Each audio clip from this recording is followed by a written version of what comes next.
તો દ્વારકામાં ભારે વરસાદથી જળબંબાકારની સ્થિતિ જોવા મળી રહી છે। મીઠાપુરમાં સૂરજ કરાડીમાં હજુ પણ વરસાદી પાણી નથી ઓસર્યું। મુખ્ય માર્ગ અને ઘરમાં હજુ પણ વરસાદી પાણી ભરાયેલા છે। જીવન જરૂરિયાતની ચીજવસ્તુ લેવા પાણીમાંથી જવા માટે લોકો મજબૂર બની રહ્યા છે। 2 દિવસથી જમવાનું નથી બનાવ્યું તેવું સ્થાનિકો જણાવી રહ્યા છે। તંત્રના કોઈ પણ લોકો આવ્યા નથી।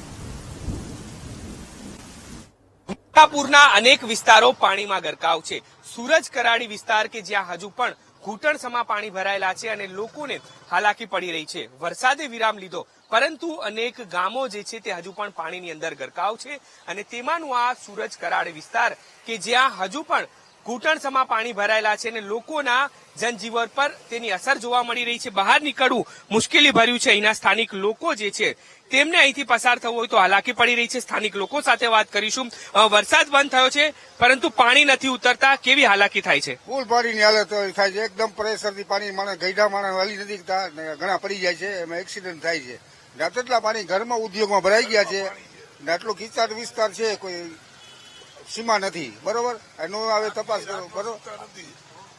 ઘરમાં એટલે પાણી છે, આખી રાત સુતા નથી, કેટલી તકલીફ પડે છે, કોઈ જોવા નથી આવતું, કોઈ નેતા કોઈ અધિકારી કોઈ નથી આવ્યું, કોઈ નથી આવતું, કોઈ આવ્યું નથી।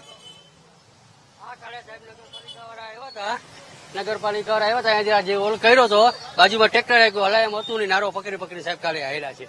આટલું પાણી અહીંયા જતું હતું, ઘરમાં કેટલું પાણી હોય સાહેબ, વિચાર કરો। તો જીવન જરૂરિયાતની ચીજ વસ્તુઓ કઈ રીતે લાવો? શાકભાજી, દૂધ?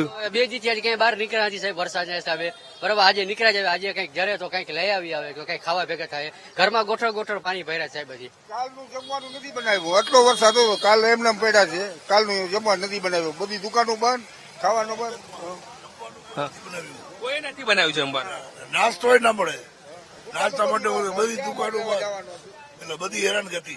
બિલકુલ પારાવાર હાલાકી મીઠાપુરના જે સૂરજ કરાડી વિસ્તાર છે ત્યાંના લોકો ભોગવી રહ્યા છે અને હું ફરી એકવાર અહીંના દ્રશ્યો બતાવીશ કે રોડ પર જ આ પ્રકારની પરિસ્થિતિ જે છે તે જોવા મળી રહી છે અને અહીંના લોકો જે છે તેમને જીવન જરૂરિયાત એટલે કે શાકભાજીની વસ્તુ લાવી હોય તો બહાર કઈ રીતે નીકળવું તે એક મોટો પ્રશ્ન છે।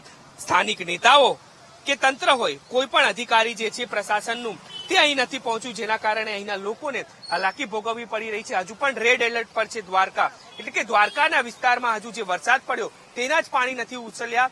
તો હવે વરસાદ પડશે તો કયા પ્રકારની પરિસ્થિતિ સર્જાશે તે જોવું રહ્યું। કેમેરામેન આશીષ ડોડિયા સાથે દીપક સોલંકી, વીટીવી ન્યૂઝ, મીઠાપુર।